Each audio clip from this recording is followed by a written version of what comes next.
What is the psychology of extreme savers? It's fascinating how extreme saving often starts as a basic quest for autonomy.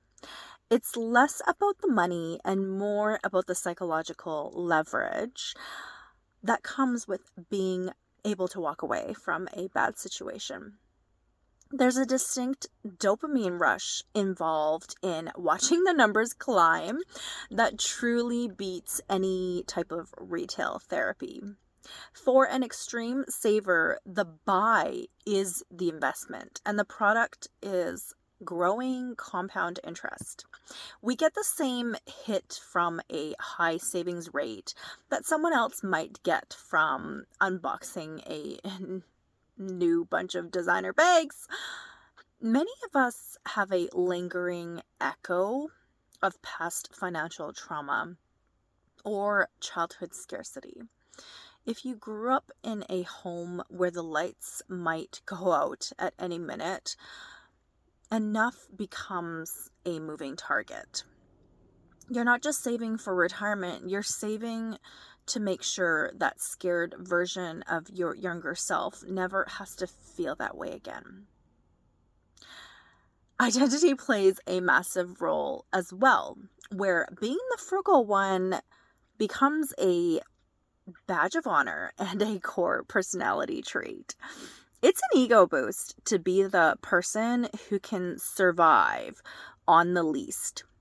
Deprivation can become its own competition. Control can also be the cope of choice for the extreme saver, especially when the rest of life feels chaotic. You might not be able to control your health or your relationships, but you can definitely control how many grams of coffee you use per cup. That micromanagement provides a sense of agency that is incredibly addictive for those with high anxiety. The transition from saver to spender can be a massive identity crisis that many aren't prepared for. We have this finish line fallacy, which is believing that happiness is waiting for us at a specific net worth or number. Then we hit that number and realize we've forgotten how to actually enjoy the freedom we've worked so hard for. The money is there, but the capacity for joy can be whittled away by the many years of us saying no. There's a strange comfort in math. Numbers don't change their minds or let you down. It's very loyal, it's cold, and it's a constant companion for us. And it's such an easy way to quantify success and milestones. Extreme savers don't just hate spending, they hate the responsibility of owning things that require maintenance and space. Space in the mind and space in our lives. For us, a lean bank account and a lean living room go hand in hand for a clean mind. There can be a sense of moral licensing where saving money makes us feel good, like we're good people. We might judge others' spending habits as a sign of weak character or a lack of discipline. This moralization of money can make us very difficult to be around and live with. Being very future oriented means that we can be a little bit lost in being present in the moment, always living 5, 10, or 20 years down the road. While this is great for saving and accumulating, this can also equal a life with missed experiences. And there's a struggle with the paradox of choice when we finally do decide to spend because you want the absolute best value. You may end up buying nothing because the fear of making a suboptimal choice is too high. Extreme saving can be a way of avoiding dealing with other life problems. If I just focus on the budget, put all my energy on that, then I don't have to think about my other life stressors. Some people enjoy the struggle and the story of how much they've sacrificed to get to where they are. The scarcity mindset often means that they have a hard time being generous with others. It's not that they're mean, it's just that every dollar given away feels like a step back from their safety goal. There's a hidden ego in being the most frugal person in the room. It's a way of saying, I have more self-control than you do.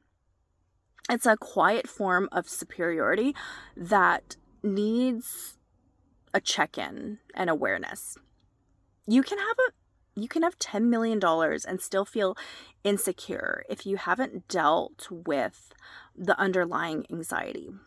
The money is just a temporary bandage on a much deeper psychological wound sometimes.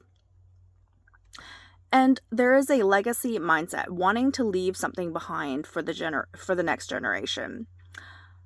What we sometimes fail to realize is that our kids might have preferred a more present, less stressed out parent over a larger inheritance. Having a very binary view of spending, it's either a need or a waste. There is very little room for joy as a valid category for an expense.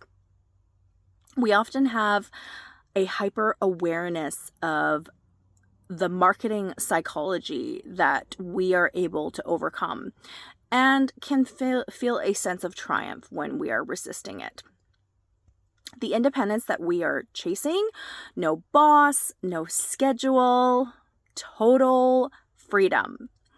But without the structure of work, many of us find ourselves adrift and depressed. The freedom that we bought turns out to be a void that we sometimes don't know how to fill. And there can often be a hoarder instinct when we are just stuck in this accumulation mode. And do we have a mentor complex? You bet we do. Wanting to teach everyone else how to save and how to live your life. This can be helpful, but it can also come off as preachy and condescending. Not everyone wants to live like a monk and retire at 40 years old. Ultimately, the psychology of an extreme saver is a mix of fear and hope. The fear of the worst case scenario and the hope of the best life. The most successful ones are the ones who eventually forget about the money and the numbers. They've built a self-sustaining machine and now they can just live their lives freely.